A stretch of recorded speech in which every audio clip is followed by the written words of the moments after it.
Thank you very much, Madam Chair, Ranking Member McGovern, members of the committee. I'm pinch hitting today for the Chair of Natural Resources to testify on the 3 CRAs before you that would overturn resource management plans developed by the Bureau of Land Management, which relate to the administration of public lands and the stewarding of critical natural resources in Alaska, North Dakota, and Montana. But today I really do want to focus, Madam Chair, not on politics, but on process and, frankly, the lack thereof. These plans, commonly referred to RMPs, serve as frameworks that guide how we prioritize and steward our public lands, and they guide everything from grazing and recreation access to oil and gas leasing and wildlife protection. They are foundational documents critical to the long-term sustainability and viability of our public lands. RMPs are developed through an open, transparent process that incorporates science, law, and crucially, rigorous public and local input. I want to underline that, public and local input. The 3 plans under attack today were finalized by the previous administration following years, and in one case, at least a decade, of diligent work to update outdated plans. The new plans reflect thousands of hours of staff time and extensive engagement with local governments, tribal nations, industry, conservationists, and everyday public land users surrounding these public lands. The plans were crafted to address the real-world challenges that landscapes face today, including the complex and growing challenges of stewarding them in the face of human-induced climate change. The resolutions under consideration today would not only overturn these RMPs, but crucially, they would also prohibit the Bureau of Land Management from issuing any substantially similar plans in the future without the express approval of Congress. I'm going to come back to that in a moment. We are in uncharted territory here. Congress has never used the Congressional Review Act to overturn a resource management plan or any other similar land use plan in our history.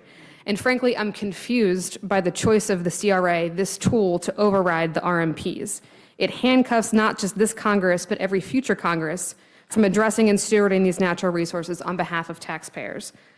Not only that, it completely overrides input from our constituents who have meaningfully and diligently engaged in the public processes that are central to RMP development. To wield the CRA as a hammer on these RMPs crushes any public engagement and issues a unilateral mandate from people who do not know the intricacies of these swaths of land and impacted communities.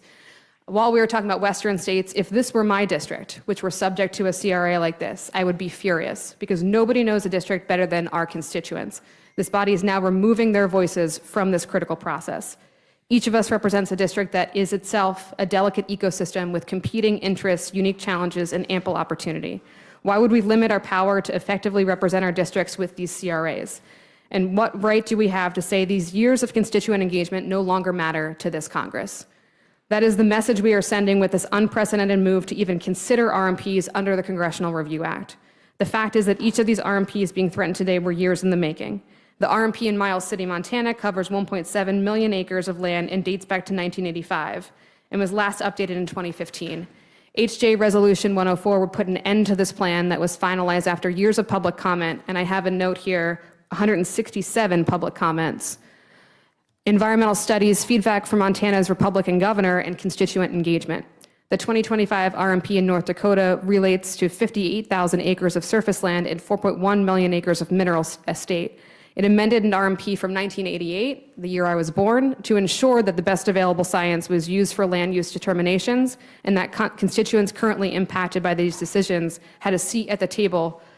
HJ Res 105 would kill the decades of collaborative effort on the ground in North Dakota in favor of a plan that is older than I am.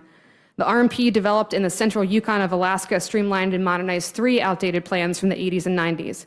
It included a decade of extensive engagement with local governments, residents and business owners, and native populations, particularly in consideration of the RMP's relationship with tribal lands. In all, the use of 55.7 million acres in Alaska land, including sacred sites, was thoughtfully negotiated with the unique needs of constituents.